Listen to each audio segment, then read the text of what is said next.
Gracias, presidenta.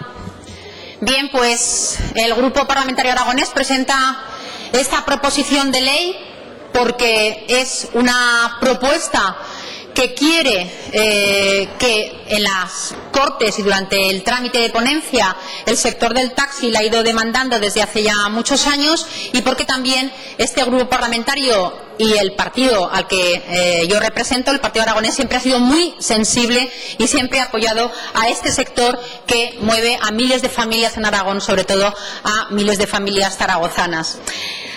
Yo creo que el colectivo del taxi, el sector del taxi, es quizás uno de los colectivos que han sufrido como pocos la crisis económica y la intromisión de nuevos agentes que se sitúan en la legalidad.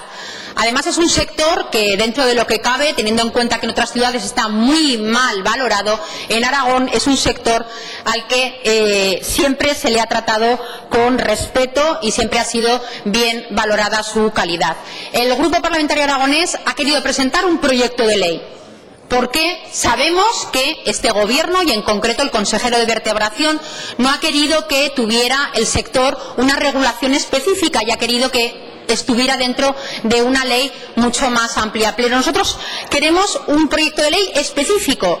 Creemos que el sector del taxi necesita de una regulación específica, como lo tienen en otras comunidades autónomas, como ya tienen leyes en otras comunidades autónomas. Y de hecho, la que hemos presentado, la que ha presentado este grupo parlamentario, recoge buena parte de cuestiones que aparecen en la ley gallega o en la ley vasca.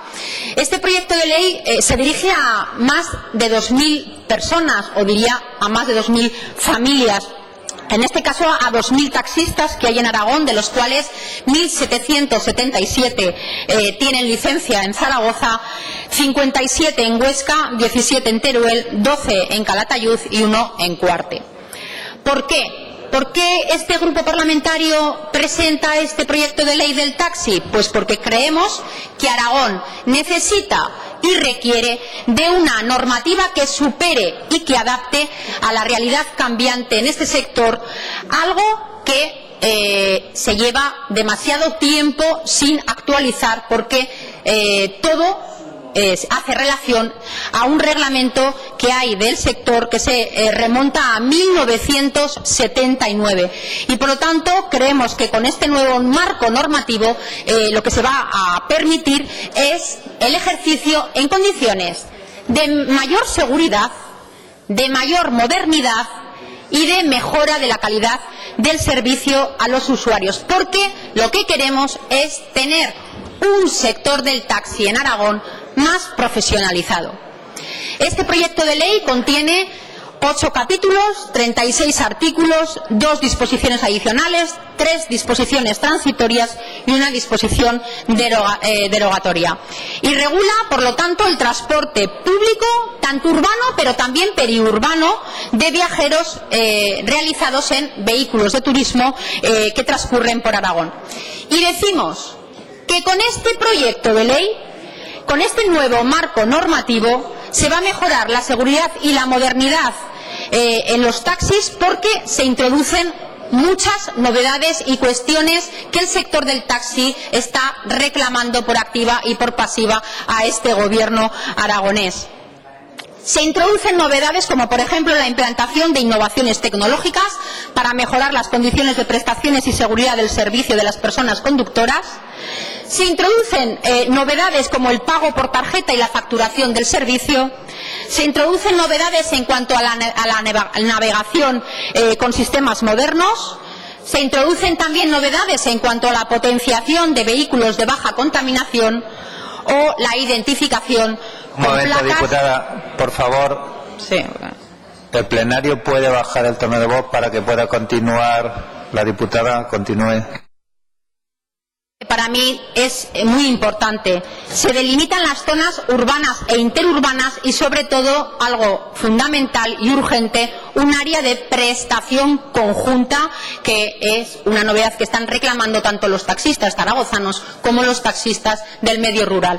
Es decir, que haya zonas de influencia recíproca entre municipios con continuidad geográfica y que, por lo tanto, un vecino de Cuarte que se encuentra en el Hospital Miguel Servet le pueda venir a recoger el taxista que tiene licencia en Cuarte y no tenga que esperar a un taxi de la ciudad de Zaragoza, y a su vez de manera inversa. Yo creo que hay otras cuestiones, como por ejemplo la creación del Consejo Aragonés del Taxi, que va a ser ese órgano de interlocución entre los taxistas y la administración pública, que también es muy demandado por el sector, y por fin se soluciona con este proyecto de ley el establecimiento de las tarifas de manera fija, que resuelve algo que crea muchísimas polémicas cada vez que se trata el tema de las tarifas de los taxis, y que se va a hacer igual y exactamente igual que funciona el transporte público, conforme a la subida del IPC del transporte urbano e interurbano nacional. Y por último, se incentiva también a los ayuntamientos a la puesta en marcha de taxis adaptados. Yo creo que con este proyecto de ley lo que se quiere es acabar también con la acumulación de licencias y que cada conductor cuente con una sola licencia, y esto desde luego va a redundar en la calidad que se ofrezca. Primero, porque toda persona titular de la licencia de autotaxi va a venir obligado a prestar el servicio personalmente. Una licencia, un conductor. No se pueden acumular licencias como está pasando hasta ahora. En segundo lugar, porque va a haber un registro público de licencias en el que figurará la identificación del titular, el vehículo, el conductor asalariado adscrito a esa licencia, y el taxi va a llevar una fotografía del conductor para que se le pueda identificar si es la persona que tiene la licencia, y también el horario en el que puede prestar el servicio ese taxi. Y en tercer lugar, porque se establece el número máximo de licencias por municipios y por tramos de población. En definitiva, el Partido Aragonés quiere un sector del taxi más seguro, más moderno, más profesionalizado, y que dé garantías a los usuarios de una mayor calidad. Y por eso les pido el apoyo a todos los grupos parlamentarios, y espero que en el proceso de ponencias, si se toma en consideración este proyecto de ley que presenta el Grupo Parlamentario Aragonés, incluso pueda ser mejorado para el beneficio de todo un sector que mueve, como digo, más de 2.000 licencias en Aragón, pero a miles de familias aragonesas que viven del sector del taxi. Gracias. Muchas gracias, diputada Yue. Si no hay turno en contra, pasamos a la fijación de posiciones. Grupo Parlamentario Mixto, Chunta Aragonesista, diputado Briz.